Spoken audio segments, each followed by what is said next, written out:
Good morning, everybody. It's your favorite aspiring revolutionary here, a wandering author, reminding you that we are all the authors of our own lives. As always, my message remains the same. Spend less, live more, earn your freedom with frugality.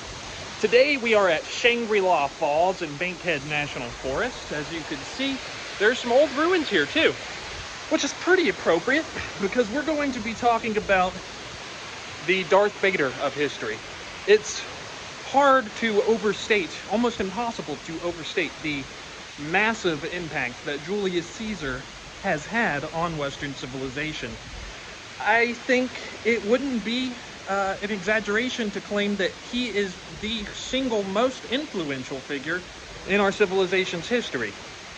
So, last time we were talking about the history of wealth and power in Rome.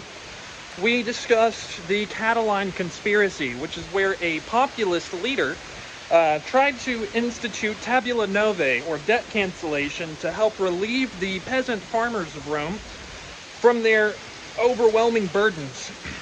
Similar to our own time, people had become incredibly indebted, and about half of Italy's population at this point were slaves, quite literally, and then the ones who weren't slaves were debt slaves, essentially. So, Gaius Julius Caesar is different from other late Republican politicians because he displays a unwavering consistency. Much like our own time, the politicians of late Republican Rome were willing to kind of waver, flip-flop on the issue, just, depending on which way the winds blew. But Caesar was convinced that change was inevitable, and that whoever became the people's champion and helped to institute reform in Rome would eventually come to dominate the state. And he was right. The people needed a champion, and he uses it. So, Gaius Julius Caesar is the nephew of Marius. He's the son-in-law of Cinna. He marries into Pompey's family, and he uses Crassus's money to fund his political campaigns, right?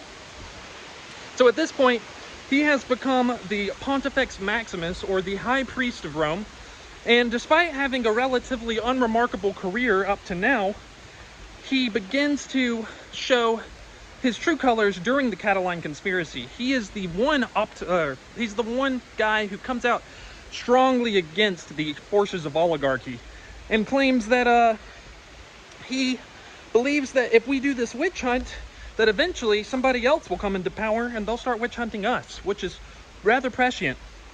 So this consistency was rather frightening to the other Republican politicians in late Republican Rome. And he's able to form a alliance that we know of as the First Triumvirate with Pompey and Crassus. So Cato and Cicero opposed Pompey's land ratification because it would give Pompey a permanent power base. And Crassus and Pompey were already kind of outshining the other Republican politicians. But Caesar, up to now, had not been involved in much of the politics. So this changes, and he is able to become consul, which is like our president, with Pompey and Crassus's help. After which, he immediately ratifies Pompey's land settlement, and he changes the tax laws in Asia to benefit Crassus. And this is how the First Triumvirate comes into being. And at this point, democracy is dead in Republican Rome. The people don't realize it yet. However, after Caesar is elected to the consulship, he immediately gives himself governorship of a place we call Illyricum, which is kind of like Sweden and France. And the upcoming section of history is rather interesting because we actually have Caesar's own words. Like, he chronicled heavily in the Gallic Wars, which is a book that you could still access today. It's almost like reading a diary written by Darth Vader himself. So, what happens? Caesar goes to Gaul and he wages a genocidal war against the Celtic people for the next 8 years. First extinguishing the Belgae and then the Veneti. And at this point, the Gallic people realize that Caesar's not there to help them. He's there to conquer and subjugate them and turn them all into slaves. And so they elect a man, a true freedom fighter, kind of like a Comanche war chief, Vercingetorix, as the supreme war leader of their people. And they unify all of the Celts.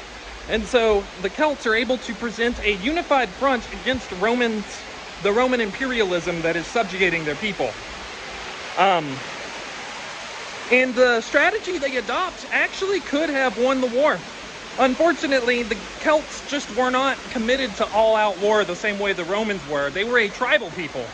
And despite having heavy farm settlements, they just were not able to withstand the Caesar's legions for too long. He had a professional army. They fought all the time.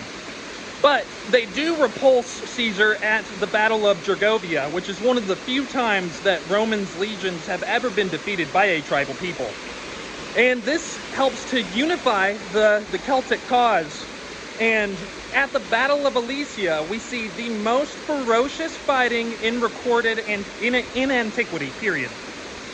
80,000 of Vercingetorix's troops are trapped inside the city of Alesia, and Caesar builds 2 double lines of siege walls, 45 kilometers of siege walls around the city, both enclosing the city and enclosing his own armies, so they have no way to go.